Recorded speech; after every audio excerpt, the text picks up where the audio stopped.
जी हाँ, नमस्कार साथियों, आप सभी का पुनः बहुत-बहुत स्वागत है साथियों। इस वीडियो के माध्यम से मैं आप लोगों को प्राथमिक शिक्षक वर्ग 3 का संपूर्ण सिलेबस से रूबरू कराने वाला हूँ साथियों, क्योंकि आपको पता है कि हाल ही में कुछ दिन पहले ईएसबी का कैलेंडर जारी हुआ, जिसमें कि जो है 2024 में एक बहुत बड़ी भर्ती के रूप में हमें प्राथमिक शिक्षक पात्रता परीक्षा वर्ग 3 जो हमें वहाँ पे देखने को मिला है। और कहीं न कहीं 2024 का ये बहुत बड़ा भर्ती होने वाला है।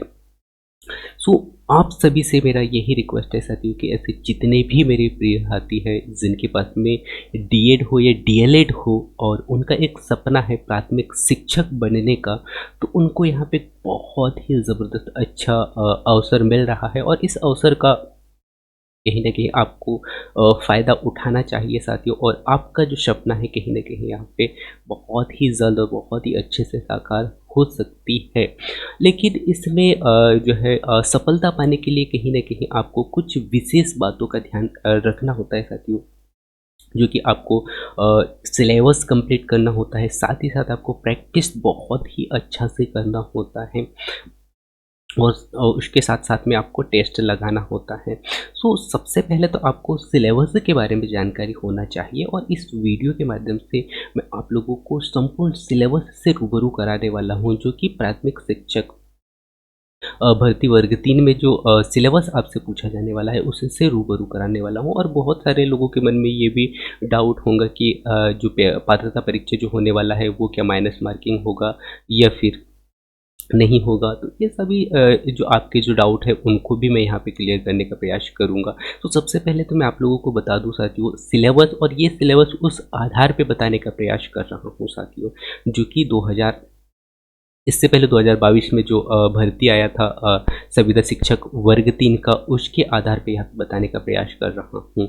और जो फाइनली नोटिफिकेशन जब आएगा तब आपको वहाँ पे जो नया सिलेबस आपको देखने को मिलेगा। फिर भी लगभग जहाँ तक हम ये मान सकते हैं कि जो पुराना जो सिलेबस, पुराना जो पैटर्न है, उसी के आधार पे होने की संभावना है, क्योंकि नया नोटिफिकेशन कब आएगा ये हमें नहीं पता है। और तब तक हम इंतज़ार भी नहीं कर सकते साथी, क्योंकि बहुत सारे साथी ऐसे भी हैं जो पुराना जो सिलेबस है उसी के आधार पे अपनी तैयारी बहुत ही अच्छा से करने लगे हैं। तो यहाँ पे आपको भी ध्यान देना है और आपकी तैयारी को बहुत ही अच्छे से करना है। इसके लिए सिलेबस के बारे में आपको जानकारी होना बहुत ही ज़रूरी है ना।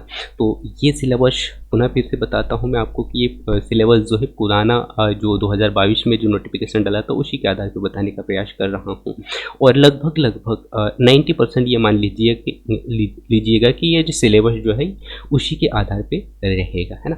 तो आपको पता है साथियों जो संविदा शिक्षक वर्ग 3 में टोटल 5 सब्जेक्ट हमें देखने को मिलते हैं, और हर एक सब्जेक्ट जो है 30-30 नंबर का होता है। और उसमें 2 लैंग्वेज मिलते हैं, लैंग्वेज फर्स्ट और लैंग्वेज सेकंड, जिसमें कि आपको अ,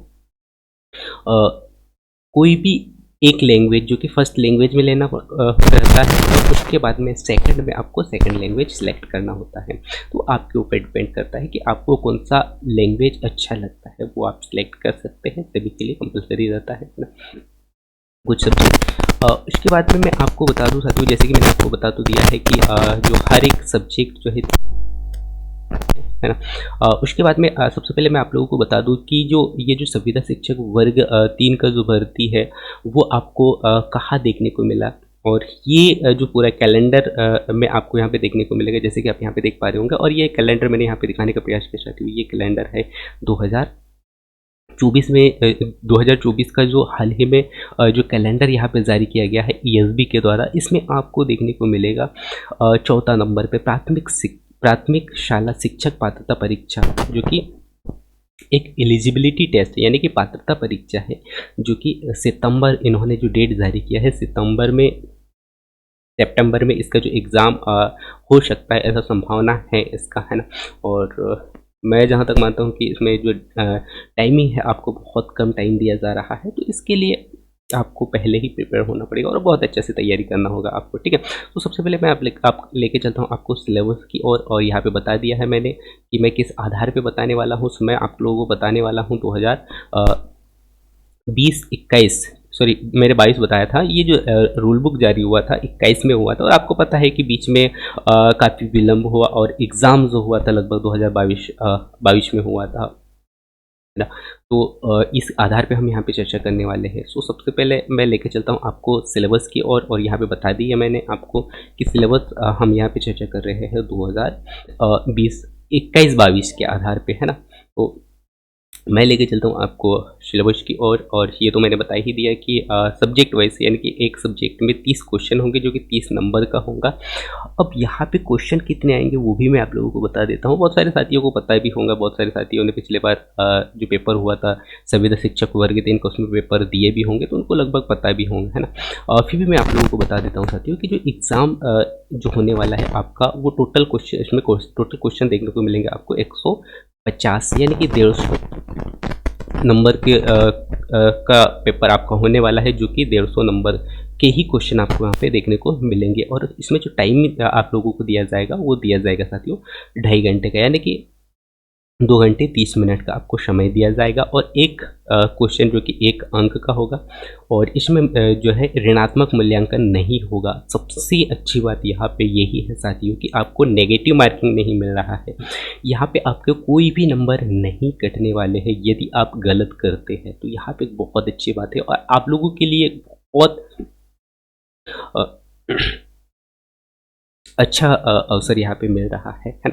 और पात्रता परीक्षा में सभी प्रश्न कैसे होंगे, बहुविकल्पी होंगे, अर्थात सही विकल्प वाले क्वेश्चन होंगे, जिसमें कि क्वेश्चन होगा, क्वेश्चन में 4 ऑप्शन आपको सही विकल्प के रूप में दिखाई देंगे, जिसमें कि एक सही आंसर वहाँ से आपको राइट या क्लिक करना है, और पेपर होगा साथियों ऑनलाइन, जो कि कंप्यूटर पे आपको एग्ज़ाम देना होगा, ठीक है। तो ये आपको यहाँ पे ध्यान रखना है। इसके पश्चात विषय वस्तु पे हम यहाँ पे नज़र डाल लेते हैं। मैं पुनः फिर से बता देता हूँ आपको कि जो एक सब्जेक्ट होगा, कोई भी एक सब्जेक्ट होगा, 30 क्वेश्चन होंगे जिसमें कि 30 नंबर के होंगे। जैसे यदि मैं सीडीपी की बात करूं, अर्थात बाल विकास एवं शिक्षा शास्त्र की यदि हम यहाँ पे चर्चा करें, तो इसमें जो टोटल क्वेश्चन होंगे साथियों, क्वेश्चन होंगे 30 क्वेश्चन जो कि 30 नंबर के होंगे। इसी प्रकार लैंग्वेज से फर्स्ट लैंग्वेज जिसमें कि 30 क्वेश्चन होंगे और 30 नंबर का ही होगा। अब यहाँ पे लैंग्वेज में होगा क्या साथियों कि आपको कोई भी एक लैंग्वेज सिलेक्ट करना होगा, और लैंग्वेज का जो लिस्ट है वो भी मैं आप लोगों को दिखा देता हूँ। कुछ लैंग्वेज बता देता हूँ, जैसे इंग्लिश हो गया, संस्कृत हो गया, हिंदी हो गया।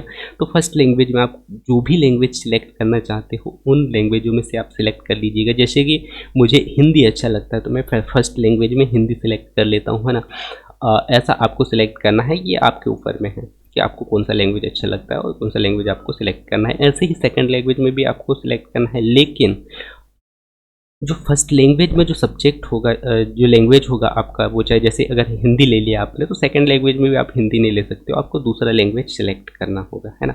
जैसे मुझे संस्कृत अच्छा लगता है सेकंड में, तो मैं संस्कृत लूँगा, है ना। या फिर इंग्लिश यदि अच्छा लगता है तो इंग्लिश आप ले सकते हैं, या फिर अदर कोई लैंग्वेज यदि आपको अच्छा लगता हो तो वो आप ले सकते हैं। तो जो लैंग्वेज के जो सब्जेक्ट है फर्स्ट लैंग्वेज और सेकंड लैंग्वेज में, यही ध्यान आपको यहाँ पे रखना है, ठीक है।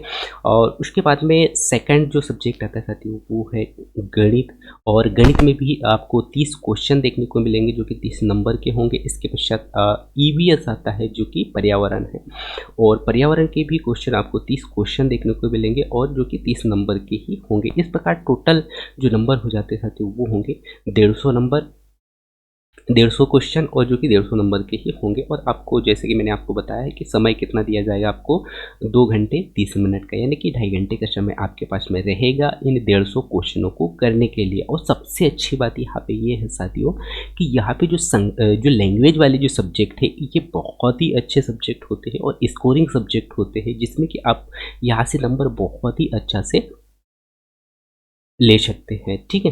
अब हम एक एक सब्जेक्ट में कौन कौन से टॉपिक आने वाले हैं उनके बारे में भी मैं आप लोगों को रूबरू करा देता हूँ साथियों, क्योंकि यहाँ पे हम पूरा संपूर्ण सिलेबस से चर्चा करने वाले, इसके बारे में चर्चा करने वाले, तो हम एक एक पॉइंट पे बहुत अच्छे से यहाँ पे चर्चा करेंगे, है ना। इसके बाद में मैं लेके चलता हूँ आपको यहाँ पे, ये तो मैंने बता दिया। सबसे पहले हम चर्चा करते साथियों बाल विकास में, कि बाल विकास में कौन कौन से टॉपिक से क्वेश्चन पूछे जाने वाले हैं, है ना।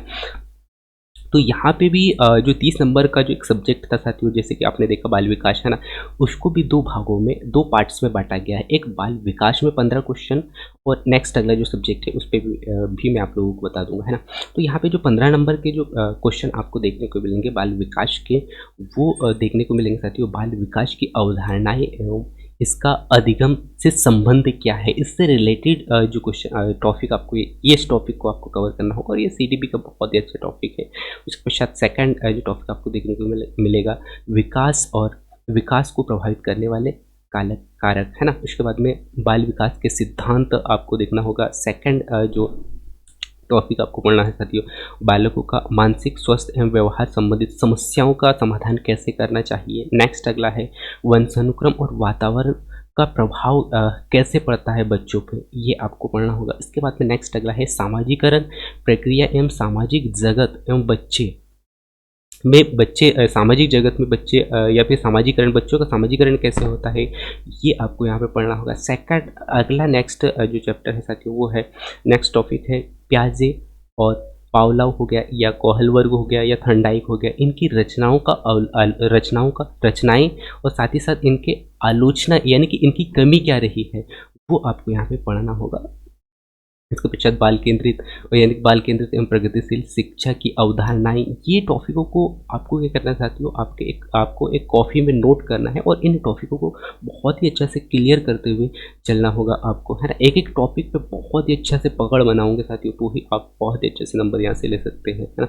इसके बाद में नेक्स्ट अगला टॉपिक आपको पढ़ना है साथियों बुद्धि की रचना एवं आलोचनात्मक रूप और उनका मापन हो गया या फिर बहुआयामी बुद्धि। नेक्स्ट अगला टॉपिक आपको देखना है साथियों व्यक्तित्व और विकास का मापन। इसी प्रकार नेक्स्ट अगला है मापन और विचार। नेक्स्ट है सामाजिक निर्माण के रूप में जेंडर की क्या भूमिका है और जेंडर की भूमिका के साथ साथ में लिंग भेद और शैक्षिक प्रथाएं कौन कौन सी होती है, कैसी होती है, इनके बारे में आपको यहाँ पे पढ़ना होगा। नेक्स्ट अगला है अधिगमकर्ताओं में व्यक्तिगत विभिन्नताएं क्या है, जैसे कि भाषा हो गया, जाति हो गया, लिंग हो गया, संप्रदाय, धर्म आदि की विषमताओं पर आधारित विभिन्नताओं को आपको यहाँ पे समझना होगा।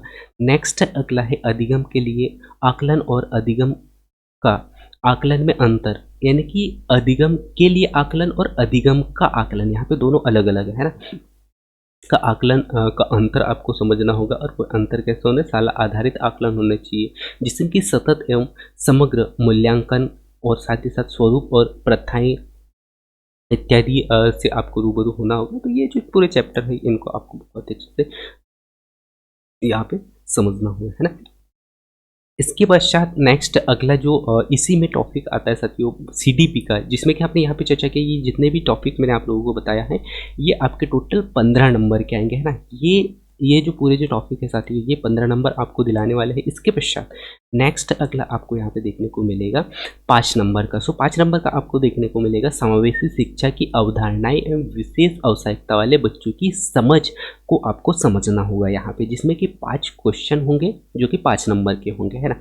तो यहाँ पे टॉपिक आपको देखने को मिलेगा समावेशी शिक्षा की अवधारणाओं के अंतर्गत अलाभान्वित एवं वंचित वर्ग से विविध पृष्ठभूमि के अधिगमकर्ताओं की पहचान करना है आपको, कि जो अलाभान्वित बच्चे हैं या फिर वंचित वर्ग के जो बच्चे बहुत सारे बच्चे हैं उनकी पृष्ठभूमि कैसी होती है और उनकी अधिगमकर्ताओं की पहचान हमें कैसे करना है कि बच्चा बढ़ने में रुचि रखता है या नहीं रखता है ना।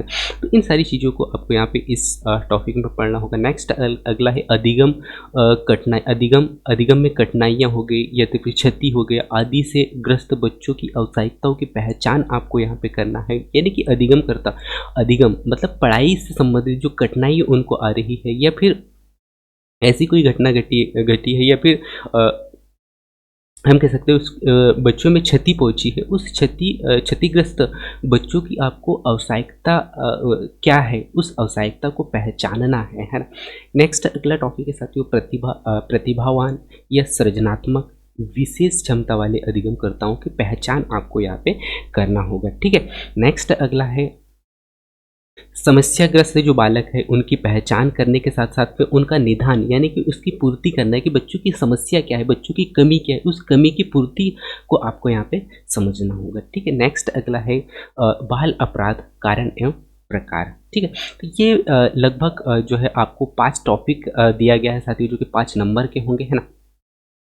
ये भी बहुत अच्छे टॉपिक है जो कि आपको 5 नंबर दिला सकते हैं यहाँ पे। इसके बाद में नेक्स्ट अगला आता है साथियों पेडागोजी, जो कि पेडागोजी आपको देखने को मिलेगा साथियों सीडीपी में, अर्थात चाइल्ड डेवलपमेंट में आपको देखने को मिलेंगे 10 क्वेश्चन जो कि 10 नंबर के होंगे। अब इसमें कौन कौन से टॉपिक से क्वेश्चन बनेंगे उस पर हम नज़र डालते हैं। ठीक है, सो जैसे कि आप यहाँ पे देख पा रहे होंगे बच्चे कैसे सोचते हैं और कैसे सीखते हैं, ये आपको पढ़ना है। जो कि बच्चे साला प्रदर्शन में सफलता प्राप्त करने में क्यों और कैसे असफल हो जाते हैं, ये भी आपको यहाँ पे समझना होगा। ठीक है, इसके पश्चात शिक्षण और अधिगम की मूलभूत प्रक्रियाएं, बच्चों में अधिगम की रणनीति, अधिगम एवं सामाजिक प्रक्रियाओं के रूप में अधिगम का सामाजिक संदर्भ आपको यहाँ पे देखना होगा। पुनः मैं फिर से आपको बताता हूँ साथियों, ये जो टॉपिक मैं आपको लोगों को बता रहा हूँ इनको आपको नोट करते हुए चलना होगा साथियों, क्योंकि यही एक ऐसा टॉपिक है जो कि आपको एक एक नंबर आपको देने वाले हैं, है ना। इसके बाद में नेक्स्ट अगला है समस्या समाधान करता और वैज्ञानिक अन्वेषण के रूप में बच्चों को यहाँ पे समझना होगा, बच्चों के बारे में आपको यहाँ पे समझना होगा। बच्चों में अधिगम की वैकल्पिक अवधारणाएं कौन कौन सी है, बच्चों की त्रुटियों को अधिगम प्रक्रिया में सार्थक कड़ी के रूप में समझना चाहिए, है ना, समझना यहाँ पे होगा। और उसके बाद में अधिगम को प्रभावित करने वाले कारक या अवधान में रुचि को आपको समझना होगा। ठीक है, इसके बाद में संज्ञान और संवेग दो अलग अलग यहाँ पे टॉपिक होते हैं, उनको आपको पढ़ना होगा। उसके पश्चात अभिप्रेरणा और अधिगम को समझना होगा। नेक्स्ट अगला टॉपिक आपको देखना है साथियों, इसी में अधिगम में योग्यता देने वाले कारक, जिसमें कि व्यक्तिगत और पर्यावरण दोनों को समझना होगा। ठीक है, इसके पश्चात निर्देशन और परामर्श को आपको समझना होगा। उसके पश्चात नेक्स्ट अगला जो टॉपिक इसमें दिया गया है अभिक्षमता और उनका मापन और स्मृति और विस्मृति। तो यहाँ पे मैंने पूरे जो 30 क्वेश्चन जो आने वाले हैं साथियों सीडीपी के, उन 30 क्वेश्चनों को अलग अलग पार्ट्स में बांटा मैंने। 15 नंबर में बांटा, उसके बाद में 5 नंबर में, फिर उसके बाद में 10 नंबर में जो कि पेडागोजी का है ना। इस प्रकार टोटल 30 क्वेश्चन हो गए साथियों जो कि 30 नंबर के होंगे। तो यहाँ पे हमने चर्चा कर लिया सीडीपी का, अर्थात चाइल्ड डेवलपमेंट यानी कि बाल विकास का। ठीक है, तो ये आपके पूरे 30 नंबर के क्वेश्चन हो गए साथियों जो कि 30 क्वेश्चन है। ठीक है, इसके पश्चात हम लैंग्वेज पे चलते हैं साथियों, जो कि नेक्स्ट अगला सब्जेक्ट जो था आपका लैंग्वेज का, जिसमें कि यहाँ पे भी 2 पार्ट्स में बांटा जाता है। इस 30 नंबर को 2 पार्ट्स में बांटा जाता है साथियों। पहला जो आता है साथियों वो आता है भाषा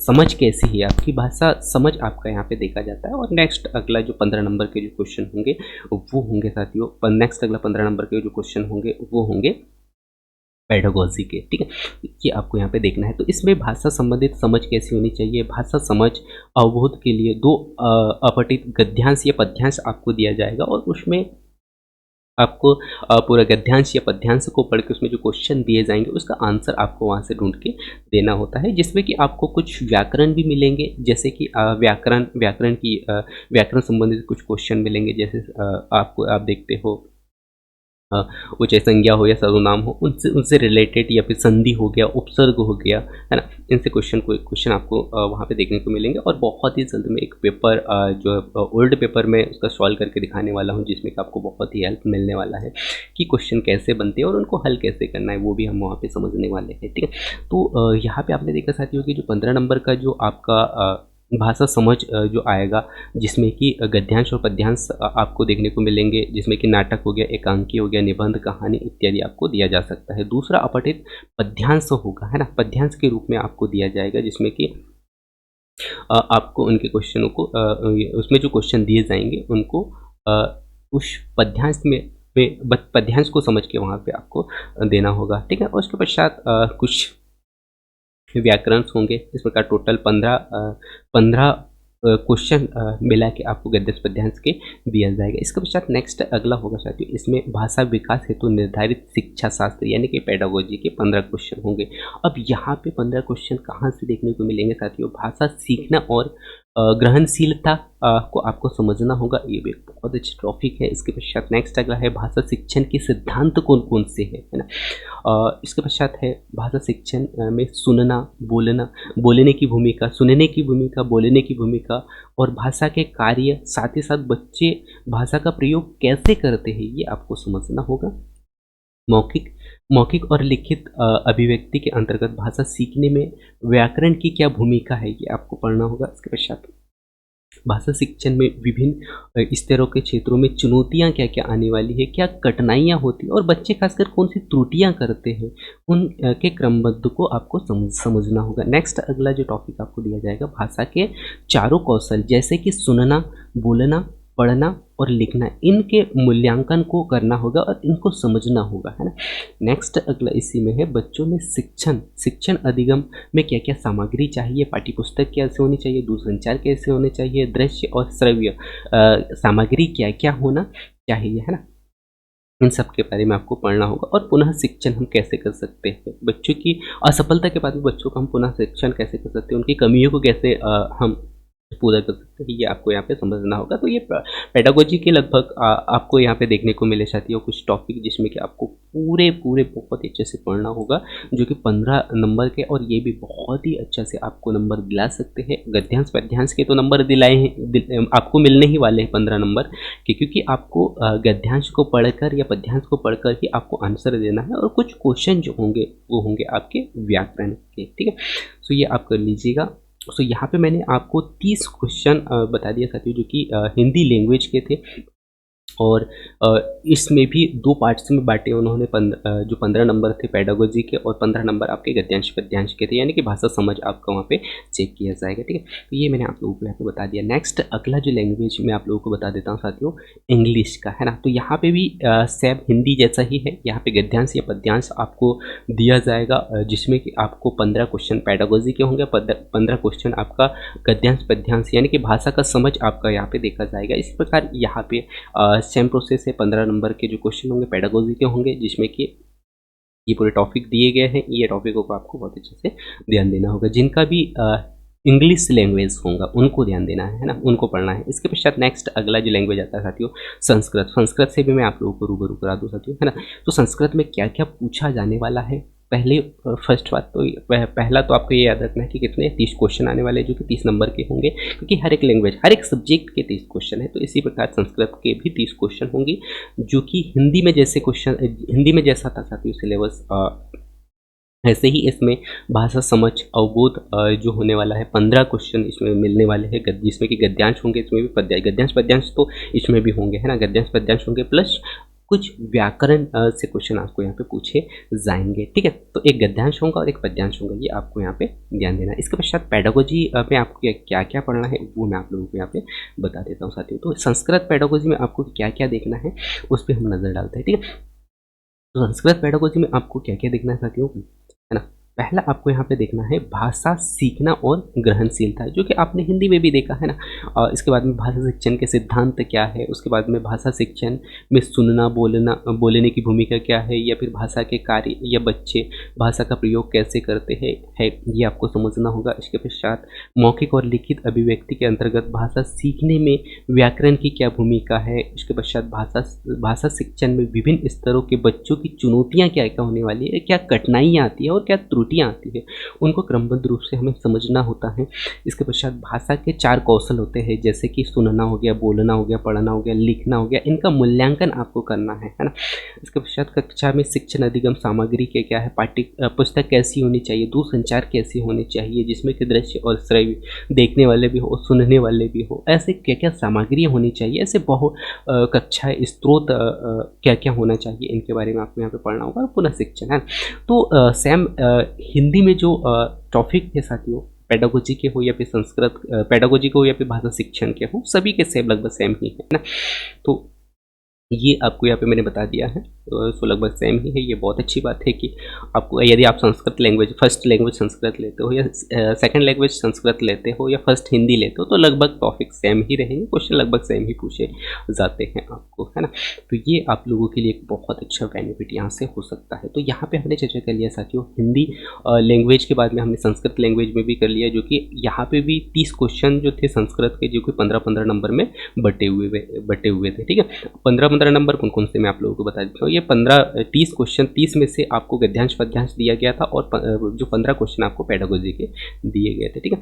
ये आपको यहाँ पे ध्यान रखना है, ठीक है। इसके बाद में मैं लेके चलता हूँ आपको नेक्स्ट अगला सब्जेक्ट की और ऐसे बहुत सारे साथी होंगे जो कि उर्दू जिनको अच्छा लगता है और जिनका सब लैंग्वेज उर्दू है, तो वो उर्दू ले सकते हैं। और उर्दू में भी सेम प्रोसेस है, जिसमें कि आपको दो गैर दरसी इतिबाशात यानी कि मालूमाती अदाबी कुछ इससे रिलेटेड कुछ क्वेश्चन दिए जाएंगे, जिसमें कि 5 होंगे। इसमें भी लगभग गद्यांश पद्यांश की तरह ही आपको दिया जाएगा, है ना। और उसके बाद में पेडागोजी होंगे, जो कि 15 क्वेश्चन होंगे। अब लगभग 15 क्वेश्चन सिलेबस लगभग से, क्योंकि लैंग्वेज का जो सिलेबस होता है साथियों लगभग सेम ही होता है। जैसे सीखना और याद रखना हो गया, जबान की तदरीस से अशूल। अब ये जो लैंग्वेज है, ये जो लैंग्वेज आपको दिया जा रहा है, ये किस में दिया जा रहा है, उर्दू में दिया जा रहा है ना।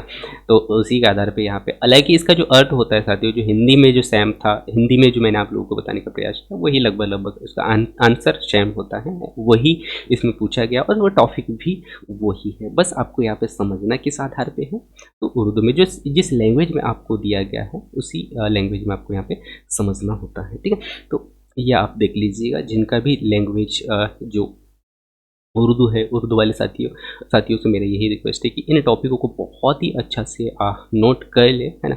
क्योंकि यही टॉपिक से आपसे पूछने वाले हैं। और पुनः फिर से बता दूं मैं आपको कि ये लैंग्वेज भी 30 नंबर का होने वाला है, जिसमें कि 15-15 क्वेश्चनों में 15-15 अलग अलग पार्ट्स में बांटा गया है, जिसमें कि आपको यहाँ पे 15 क्वेश्चन गद्यांश पद्यांश जैसे हिंदी में था, वैसे ही यहाँ पे आपको देखने को मिलेगा। उसके पश्चात 15 क्वेश्चन जो कि पेडागोजी के होंगे, ठीक है। ये आप देख लीजिएगा, ठीक है। इसके पश्चात ये आप पूरा नोट कर लीजिएगा साथियों, ठीक है। इसके पश्चात मैं आप लोगों को लेके चलता हूँ गणित की ओर, और गणित में भी आपको 30 क्वेश्चन होंगे। अब ये 30 क्वेश्चन भी 2 भागों में बटे हुए हैं, है ना।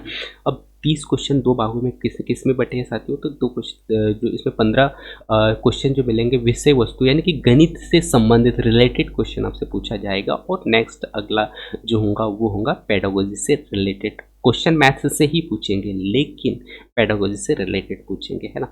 अब यहाँ पे मैथ्स में कौन कौन से चैप्टर आपको पढ़ना है साथियों, जिसमें कि 15 क्वेश्चन आपको मिलने वाले हैं।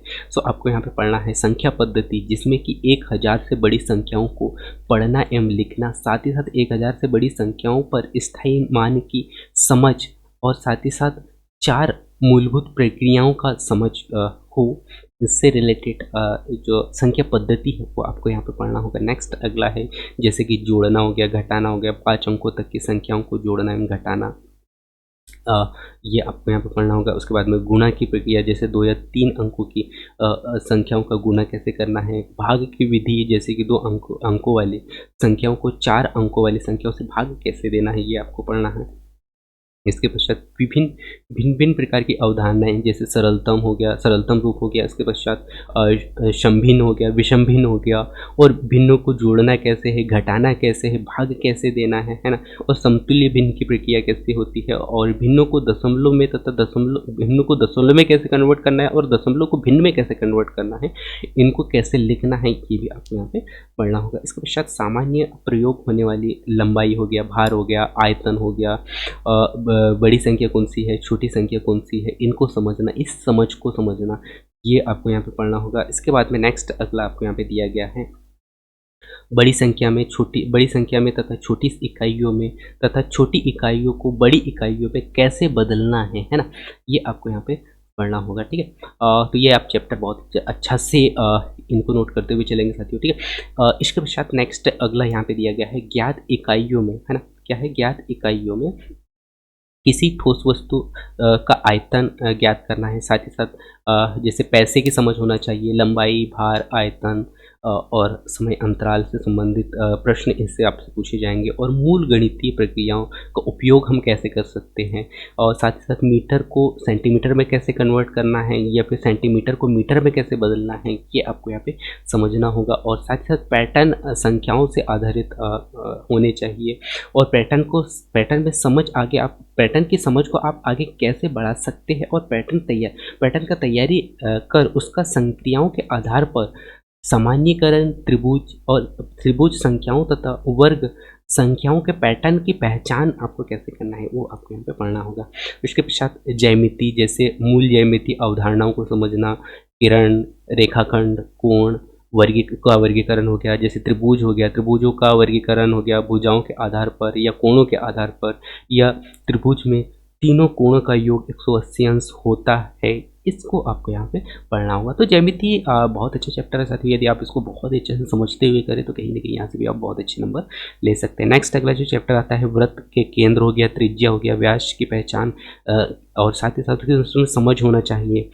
वृत्त, त्रिज्या और व्यास परंपरा संबंधित सममिति, आकृति, परिवेश पर आधारित क्वेश्चन आपको यहाँ पे पूछे जाएंगे, और समांतर रेखाएं और लंबवत रेखाओं की समझ आपको कहीं ना कहीं यहाँ पे होना चाहिए, है ना। इसके पश्चात नेक्स्ट अगला जो इसी में जो चैप्टर है साथियों, वो है आपका सरल ज्यामिति, है ना। जैसे कि वृत्त, त्रिज्या और परस्पर संबंध, आकृति, परिवेश आधार पर समांतर रेखाएं, लंबवत रेखाएं, ये आपने देख लिया। उसके बाद में सरल ज्यामिति की आकृतियां, जैसे में त्रिभुज हो गया, आयतन हो गया, वर्ग हो गया, है ना। और साथ ही साथ क्षेत्रफल तथा परिमाप की लंबाई, आकृति को इकाई मानकर कैसे ज्ञात करना है, ये आपको यहाँ पे समझना होगा। साथ ही साथ यहाँ पे जो 2D वाले जो आकृतियों की पहचान आपको परिवेश के आधार पर करना है ना। और उसके बाद में दैनिक जीवन से संबंधित विभिन्न आंकड़ों को एकत्र करना, ये आपको समझना होगा। इसके पश्चात घड़ी के समय को घंटे में तथा मिनट में पढ़ना, तथा AM और PM, है ना, AM और PM में व्यक्त करना, ये आपको यहाँ पे सीखना होगा। बहुत छोटे छोटे चैप्टर है साथियों। इसके पश्चात 24 घंटे की घड़ी का 12 घंटे की घड़ी में कैसे संबंध होता है, ये आपको समझना होगा। ये बहुत बार आपने देखा होगा साथियों, जो रेलवे जोन वाला जो टाइम होता है वो 24 घंटे का होता है, और जो हम सामान्यतः देखते हैं वो 12 घंटे का होता है। तो इन दोनों में डिफरेंस आपको समझना होगा, इन दोनों में संबंध आपको समझते आना चाहिए। इससे रिलेटेड आपसे क्वेश्चन पूछेंगे। और दैनिक जीवन में घटनाओं में लगने वाले समय और अंतराल की गणना आप कैसे कर सकते हैं, ये आपको यहाँ पे देखना होगा। गुणा तथा भाग में पैटर्न की पहचान को आपको समझना होगा। इसके पश्चात सममिति पर आधारित ज्यामिति पैटर्न को समझना होगा। दंड आलेख के माध्यम से प्रदर्शित कर उनके निष्कर्षों को निकालना आना चाहिए, है ना। तो ये पूरे जो टॉपिक मैंने आप लोगों को बताया साथियों, ये 15 नंबर के होंगे, जो कि मैथ्स से रिलेटेड होंगे, है ना। कहीं मैथ्स से संबंध रखते हैं। ये ऐसे टॉपिक है साथियों, और बहुत इजी टॉपिक है। बस आपको यहाँ पे तैयारी बहुत अच्छा से करना होगा। और पहले आपको ध्यान यही देना है साथियों कि ये जो सिलेबस है साथियों, पहले सिलेबस को आपको कंप्लीट करना चाहिए, क्योंकि जब तक आप सिलेबस कंप्लीट नहीं करोगे, प्रैक्टिस आप बहुत अच्छे से नहीं कर सकते। प्रैक्टिस अच्छा से नहीं करोगे तो आपके नंबर अच्छा से नहीं आएंगे। नंबर अच्छा से नहीं आते तो कहीं ना कहीं आप कुछ नंबरों से सफल होने से रह जाओगे, है ना। तो इस बात का विशेष तौर पे ध्यान दें। एक टॉपिक को बहुत ही अच्छा से नोट करना है, और उस टॉपिक को आपको अच्छा से क्लियर करना है। तो यहाँ पे मैंने 15 नंबर के क्वेश्चन आपको बता दिया है मैथ्स से रिलेटेड, है ना। और इसी में मैथ्स के पेडोलॉजी के क्वेश्चन जो आने वाले हैं वो आने वाले हैं साथियों, कितने 15 नंबर के, है ना। अब 15 नंबर में क्या क्या पूछा जाएगा आपसे, तो पहला जो टॉपिक यहाँ पे दिया गया है वो है गणित शिक्षण द्वारा चिंतन और तर्क शक्ति का विकास आप कैसे कर सकते हैं बच्चों में। इसके साथ ही साथ पाठ्यक्रम में गणित का क्या स्थान है, गणित की भाषा को आपको समझना होगा।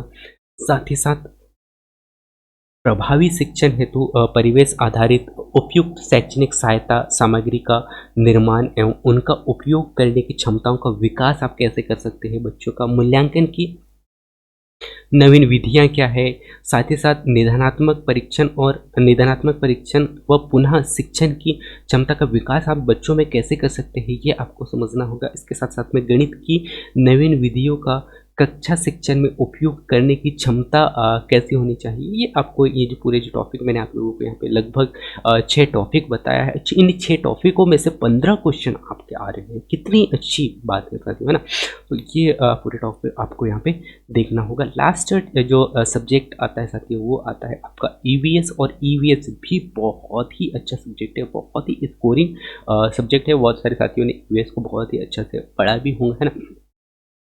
सो ईवीएस के भी कितने 30 क्वेश्चन आएंगे, जो कि ये भी 2 अलग अलग सेक्शन में बटे हुए हैं। 30 में से जो 20 क्वेश्चन आने वाले आपके विषय आधारित, यानी कि ईवीएस से रिलेटेड क्वेश्चन आपसे पूछे जाएंगे, और जो 10 क्वेश्चन होंगे ईवीएस पेडागोजी से रिलेटेड होंगे, है ना।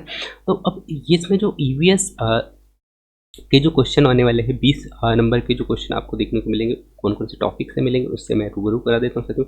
तो पहला जो टॉपिक आपको देखना है यहाँ पे, हमारा परिवार और हमारे मित्र, है ना। तो जिसमें कि आपको देखना होगा परिवार और समाज में सहसंबंध कैसा होता है, परिवार में बड़े बूढ़े बीमार और किशोर विशिष्ट आवश्यकता वाले बच्चों की देखभाल को आपको कैसे करना है, और उनके प्रति हमारी संवेदनशीलता कैसी होनी चाहिए, ये आपको यहाँ पे समझना होगा। और साथ ही साथ हमारे आसपास, या हम कह सकते हैं हमारे पशु पक्षी, हमारे पालतू जो पशु पक्षी, या फिर हम कह सकते हैं मालवाहक पशु जैसे बैल हो गया, और हमारे आसपास में परिवेश में जीव जंतु जानवरों पर प्रदूषण का प्रभाव को कम कैसे कर सकते हैं, है ना।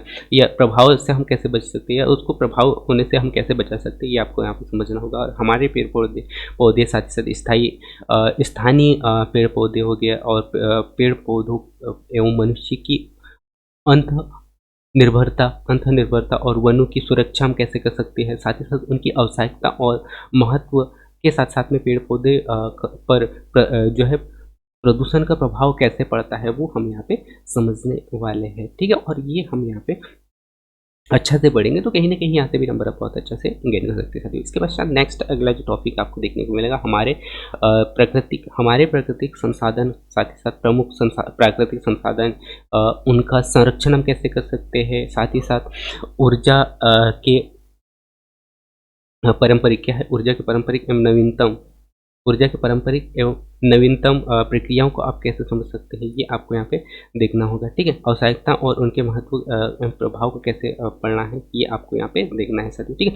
इसके पश्चात ये मैंने आप लोगों को बता ही दिया है, प्राकृतिक संसाधन और उनके प्राकृतिक संसाधनों का संरक्षण आप कैसे कर सकते हैं, और ऊर्जा के पारंपरिक एवं नवीनीकरण स्त्रोत को आपको यहाँ पे पढ़ना होगा। इसके पश्चात नेक्स्ट अगला जो चैप्टर, बहुत ही अच्छा चैप्टर और बड़ा चैप्टर आपको यहाँ पे देखने को मिलेगा साथियों, खेल एवं कार्य, है ना। तो खेल एवं कार्य से रिलेटेड जैसे कि आपको देखने को मिलेगा, जैसे खेल हो गया, व्यायाम और योगासन कैसे करना चाहिए, क्या क्या होता है, इससे रिलेटेड आपसे क्वेश्चन पूछेंगे। इसके पश्चात पारिवारिक उत्सव, विभिन्न मनोरंजन के साधन हो गया, किताबें, कहानियाँ, कठपुतलियाँ, प्ले यानी कि खेल हो गया, कठपुतली प्ले, उसके पश्चात मेला हो गया, संस्कृति कार्यक्रम, दिवस इत्यादि से रिलेटेड क्वेश्चन आपसे पूछे जाएंगे, ठीक है। इसके पश्चात विभिन्न काम धंधे, उद्योग एवं व्यवसाय से रिलेटेड क्वेश्चन पूछेंगे। तो ये जो टॉपिक है ये इनको आपको पढ़ना होगा। नेक्स्ट अगला जो टॉपिक आपको यहाँ पे दिया गया है, आवास, है ना। तो आवास भी अलग अलग प्रकार के होते हैं, है ना, और अलग अलग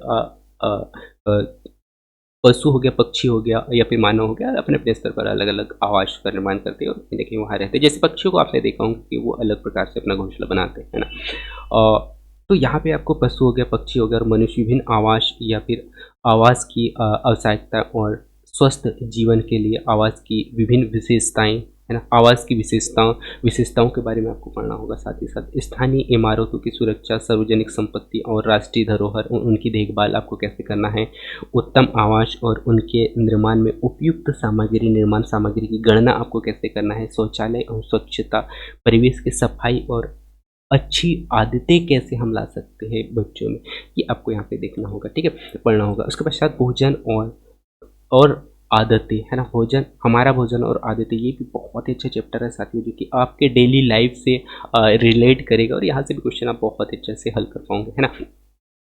और ये हर एक टॉपिक से मैं आप लोगों को क्वेश्चन देने वाला हूँ, साथ ही क्वेश्चन कराने वाला हूँ और कंप्लीट मैंने इस बार ये सोचा है कि आप लोगों को कंप्लीट पिछले सत्र में जो भी पेपर हुआ है उसको मैं कंप्लीट पूरे 150 क्वेश्चनों को हल करके बताने का पूरा पूरा प्रयास करूँगा, है ना। हो सकता है कि वो क्लासेस में आप लोगों को रिकॉर्ड दूँ, लेकिन आप लोगों को बहुत ही जल्द पूरा कंप्लीट पेपर का सोल्यूशन आप लोगों को देने वाला हूँ साथ में, ठीक है। और इसके बाद शायद नेक्स्ट अगला जो टॉपिक आपको देखने को मिलेगा हमारा भोजन, जिसमें कि भोजन की आवश्यकताएँ हो गया, भोजन के घटक क्या-क्या है, साथ ही साथ फल, सब्जी का महत्व और साथ ही साथ पौधों के अंगों के अनुसार फल और सब्जियों को आपको पढ़ना होगा। उसके पश्चात भोज्य पदार्थों का स्वस्थ वर्धन संयोजन कैसे होना चाहिए और विभिन्न प्रकार की आयु का भोजन और उनके ग्रहण करने का सही समय क्या होना चाहिए, ये आपको यहाँ पे पढ़ना होगा। इसके पश्चात उत्तम स्वास्थ्य हेतु भोजन की स्वच्छता कैसी होनी चाहिए, उसका सुरक्षा का उपाय कैसे करना चाहिए, खाद्य संसाधनों की सुरक्षा कैसे करनी चाहिए, तो ये हमारे भोजन के अंतर्गत आपको देखना है। इसके पश्चात नेक्स्ट अगला टॉपिक आता है साथियों, पानी और हवा प्रदूषण एवं संक्रमण से हम कैसे बच सकते हैं, है ना।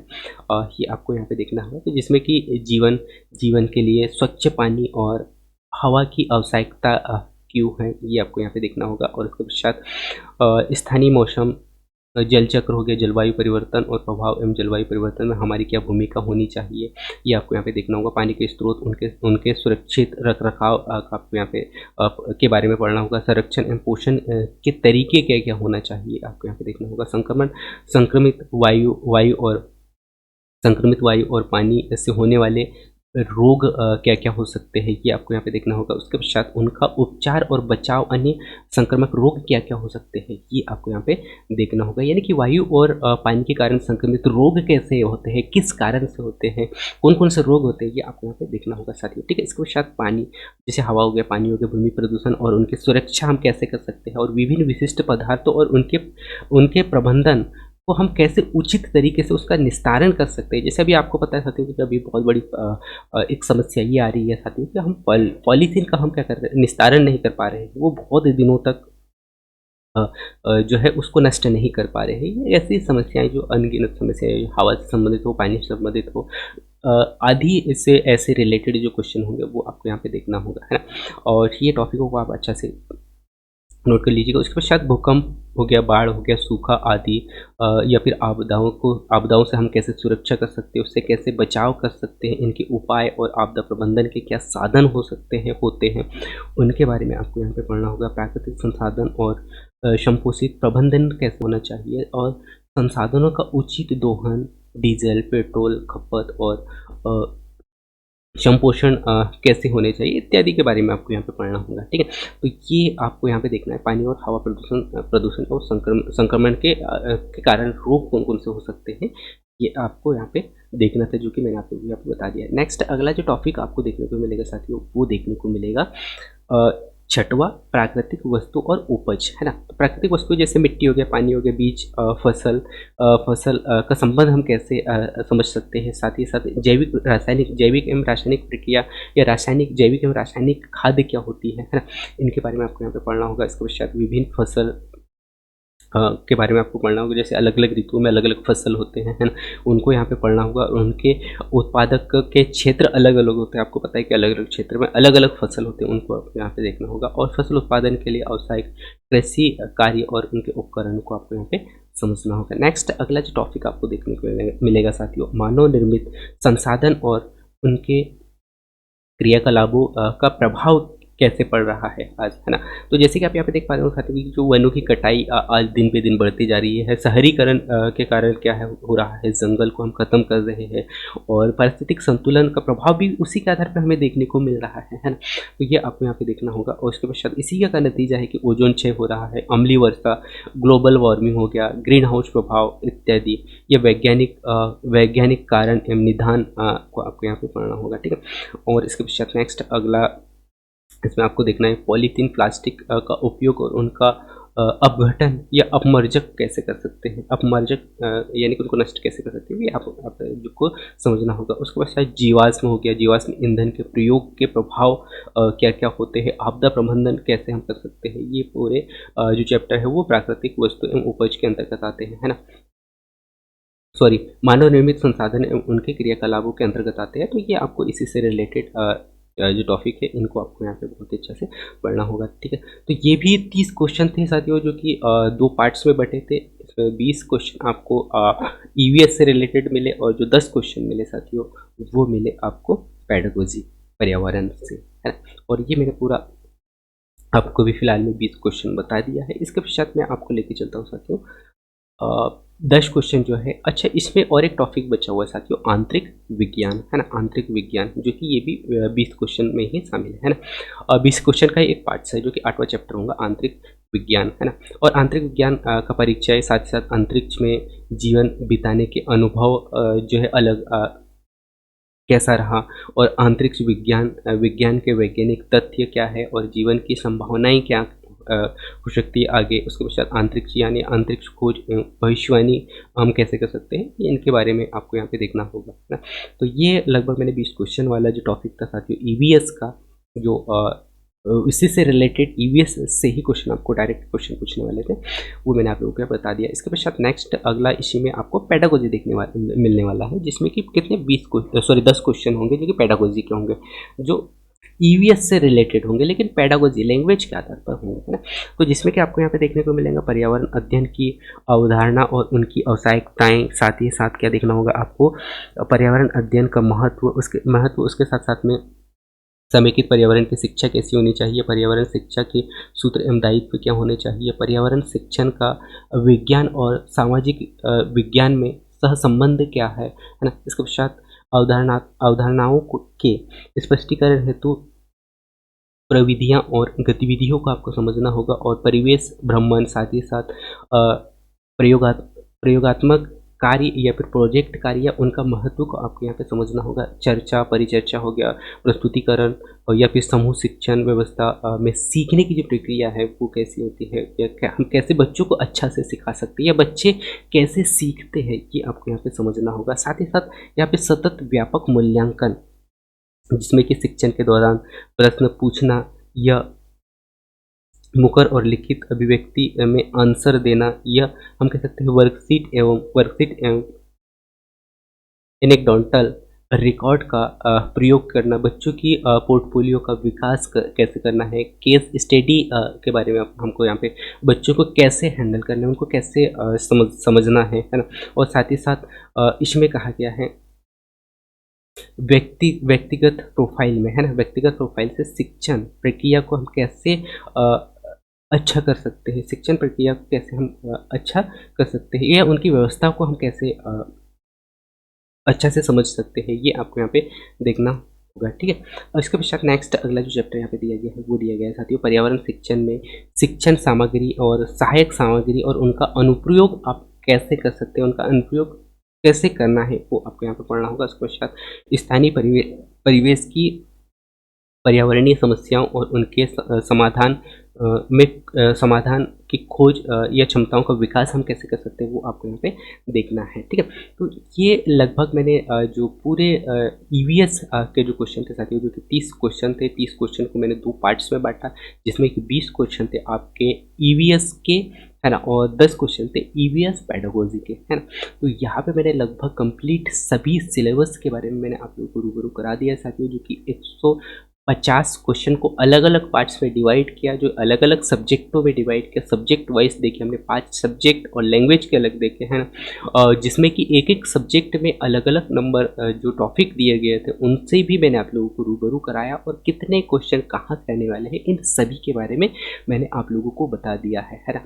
तो ये आप देख लीजिएगा साथियों कि सिलेबस आप लोगों के लिए बहुत ही महत्वपूर्ण है साथियों, ठीक है। सफलता का एक बहुत बड़ा आधार जो होता है साथियों सिलेबस होता है ना, और सिलेबस को समझना हमें बहुत ही ज़रूरी होता है। सो जब तक नोटिफिकेशन नहीं आता है तब तक आप इस सिलेबस को ही अच्छा से पढ़िएगा, और उसके पश्चात जैसे ही सिलेबस आपको देखने को मिलेगा, जैसे नोटिफिकेशन आएगा, उसके पश्चात आपकी जो तैयारी है वो आप बहुत ही अच्छा से कर सकते हैं, जिसमें कि आपको नेक्स्ट अगले यानी कि सिलेबस में कुछ थोड़ा अगर बदलाव किया जाता है तो उन टॉपिकों को आप कवर कर सकते हैं बाद में, लेकिन आप नोटिफिकेशन का ही इंतज़ार नहीं कर सकते साथी, क्योंकि तब तक बहुत समय आगे जा चुका होगा और बहुत सारे साथी ऐसे होंगे जो आपसे 5 कदम पहले चल चुके होंगे और आप उनके उनका उनको मिलाने का कोशिश करोगे तो कहीं न कहीं वो आपसे आपको नहीं मिल पाएँगे। जब आप उनको 5 कदम मिलाने का कोशिश करोगे तो वो कहीं न कहीं वो 5 कदम आगे जा चुके होंगे, है ना? तो आपके पास में एक बहुत अच्छा एक अवसर मिल रहा है संविदा शिक्षक वर्ग 3 का। यदि आप अपने आप को शिक्षक के रूप में या कुछ सफलता के अपने आप को अच्छा के रूप में देखना चाहते हो, सफल व्यक्ति के रूप में देखना चाहते हो, तो कहीं न कहीं आप लोगों के लिए भी यहाँ पे बहुत अच्छा अवसर हो सकता है। इस नोटिफ़िकेशन से देखकर मैंने जो सिलेबस आप लोगों को बताने का प्रयास किया साथियों, बहुत ही अच्छे से, बहुत ही डिटेल से मैंने आप लोगों को समझाने का प्रयास किया। सो मैं उम्मीद करता हूँ कि सिलेबस से आप बहुत ही अच्छे से रूबरू हुए होंगे और मैं ऐसा आशा करता हूँ कि आप बहुत ही अच्छे से तैयारी करेंगे और अपनी सफलता को बहुत ही जल्द हासिल करेंगे। मैं उम्मीद करता हूँ कि अब आपको सिलेबस के बारे में पूरा पता हो गया है और ऐसा ही एक नोटिफिकेशन आने वाला है जो कि 2024 का होगा, जिसमें कि आपका पूरा अ, उसमें सिलेबस दिया होगा, क्या डेट होगा, कौन से डेट में एग्ज़ाम होगा, सब पूरी प्रोसेस उसमें दिया रहेगा, ठीक है। मैं उम्मीद करता हूँ कि अब आपको समझ में आ गया होगा। थैंक्स फॉर वॉचिंग साथियों, और ऐसे ही नई नई वीडियो पाने के लिए आप इस चैनल को सब्सक्राइब कर सकते हैं यदि आप नए हैं तो, क्योंकि इसी संविदा शिक्षक वर्ग 3 से रिलेटेड मैं कुछ क्वेश्चन आपको हल करवाने वाला हूँ, साथ ही साथ कुछ जो टॉपिक है साथियों, जैसे मैथ्स हो गया, जो अच्छे टॉपिक है उनसे मैं आप लोगों को रूबरू कराने वाला हूँ और जो मुझे अच्छा लगता है, जो मैं आप लोगों को बता सकता हूँ, उन टॉपिकों से मैं आप लोगों को रूबरू करूँगा साथियों से, ठीक है। मैं उम्मीद करता हूँ कि क्लास आपको अच्छा लगा होगा। थैंक यू फॉर, मिलते हैं नेक्स्ट अगले वीडियो में, तब तक जय हिंद।